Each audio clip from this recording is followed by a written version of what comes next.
Assalamualaikum warahmatullahi wabarakatuh. Kali ini kita akan lanjutkan pembahasan berkaitan dengan paradigma riset dalam disertasi.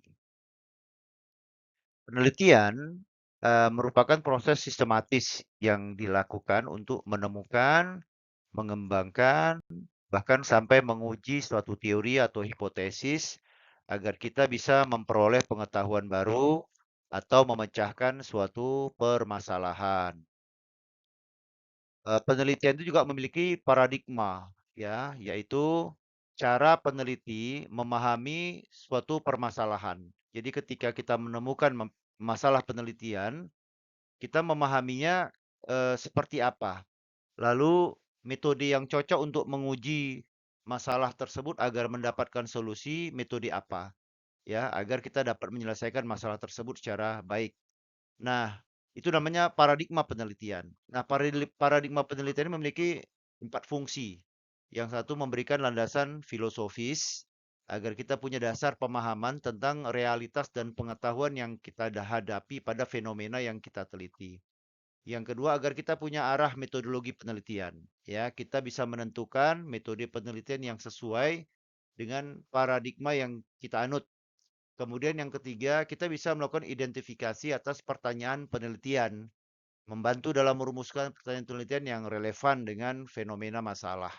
Terakhir, bisa untuk mengarahkan analisis data, ya, mempengaruhi cara data dikumpulkan, bagaimana data dianalisis, dan bagaimana nanti data diinterpretasi. Secara umum ada beberapa ya paradigma penelitian. Kita akan urut dari yang tertua sampai yang terbaru.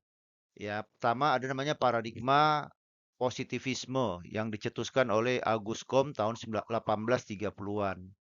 Ya, paradigma penelitian ini menyatakan bahwa pengetahuan ilmiah harus didasarkan pada fenomena yang dapat diamati, positif dia, bisa diindra dan dapat diukur.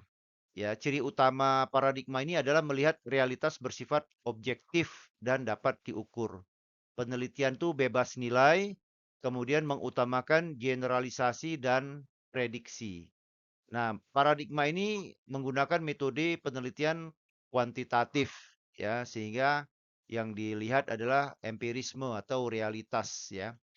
Nah, kemudian tahun 1950-an ada Karl Popper dan Thomas Kuhn mengajukan pendekatan atau paradigma positivisme, di mana paradigma ini mengakui bahwa realitas tidak dapat sepenuhnya dipahami, tetapi peneliti dapat mendekati kebenaran melalui pengujian hipotesis dan falsifikasi. Nah, ciri utama paradigma ini realitas bersifat probabilistik ya, ada kemungkinan-kemungkinan yang bisa terjadi. Penelitian tidak sepenuhnya bebas nilai, kemudian mengutamakan pengujian hipotesis dan falsifikasi. Nah, metode penelitian yang digunakan sudah mulai membolehkan adanya kombinasi ya kuantitatif dan kualitatif ya. Nah, kemudian Jean Piaget tahun 1960-an menawarkan paradigma konstruktivisme di mana paradigma ini menekankan bahwa pengetahuan dibangun oleh individu berdasarkan pengalaman dan interaksi sosial. Oleh karena itu, menurut paradigma ini, realitas bersifat subjektif dan dibentuk oleh persepsi individu. Penelitian itu bersifat interpretatif, pemaknaan. Kemudian penelitian itu fokus pada makna dan pemahaman. Maka metode penelitian yang ditawarkan adalah metode penelitian kualitatif. Yang keempat, ada paradigma kritis. Ya, ada Karl Marx dan ada Jürgen Habermas tahun 1980-an.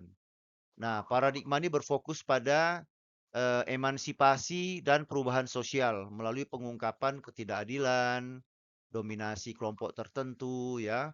Paradigma ini menyatakan realitas dibentuk oleh kekuatan sosial, politik dan ekonomi ya. Penelitian itu bersifat reflektif dan emansipatoris ya, ada keterlibatan para pihak. Kemudian mengutamakan transformasi sosial. Jadi penelitian itu harus mampu memberikan perubahan dalam konteks sosial yang mereka sebut dengan transformasi sosial. Nah, metode yang digunakan umumnya adalah metode penelitian kualitatif ya. Nah, belakangan ada paradigma pragmatisme ya yang dikemukakan oleh Charles Sanders Peirce. Nah, paradigma ini menekankan bahwa kebenaran adalah apa yang bekerja dalam praktek ya dan pengetahuan harus berguna untuk memecahkan masalah praktis. Nah, oleh karena itu para pendekatan ini atau paradigma ini fokus pada aplikasi praktis dan hasil. Kemudian memungkinkan untuk menggabungkan metode yang paling sesuai agar masalah tersebut dapat diselesaikan dengan baik. Kemudian fleksibel dan kontekstual. Nah, paradigma ini kemudian memperkuat mix method atau metode penelitian campuran kuantitatif dan kualitatif ya. Secara prakteknya bisa explanatory, bisa exploratory, bisa juga secara bersamaan. Maksudnya apa? Maksudnya bisa dimulai dari penelitian kualitatif misalnya, ketika kita tidak menemukan ada teori yang mampu menjelaskan masalah di atas fenomena yang kita teliti. Maka kita melakukan penelitian kualitatif agar kita mendapatkan grounded theory. Ya, apa sebenarnya yang menjadi masalah dan bagaimana solusi yang bisa kita lakukan.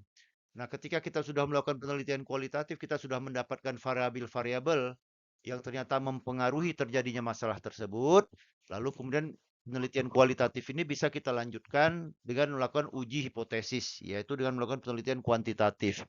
Apakah variabel-variabel yang kita temukan pada penelitian kualitatif itu ternyata setelah kita uji memang betul-betul menjadi variabel yang mempengaruhi masalah yang tadi kita teliti, ya. Nah, tuh bisa dia kuali, kuanti.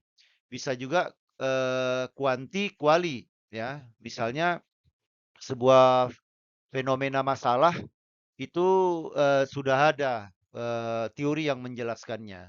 Sehingga kita kemudian melakukan uji hipotesis ya dengan menggunakan sejumlah variabel-variabel tertentu. Nah, setelah mendapat hasilnya, hasil penelitian tersebut bisa kita perluas penjelasannya ya, interpretasinya dengan melakukan penelitian lanjutan dalam bentuk penelitian kualitatif. Ya, bisa kita melakukan proses wawancara, ya, FGD, untuk mengkonfirmasi, memperluas, ya, menginterpretasi hasil penelitian kuantitatif yang sudah kita uji, ya. Atau bisa juga kita lakukan secara bersama-sama ya, terpisah nanti, misalnya kuantinya terpisah, kualinya terpisah. Nah, itu namanya mixed method.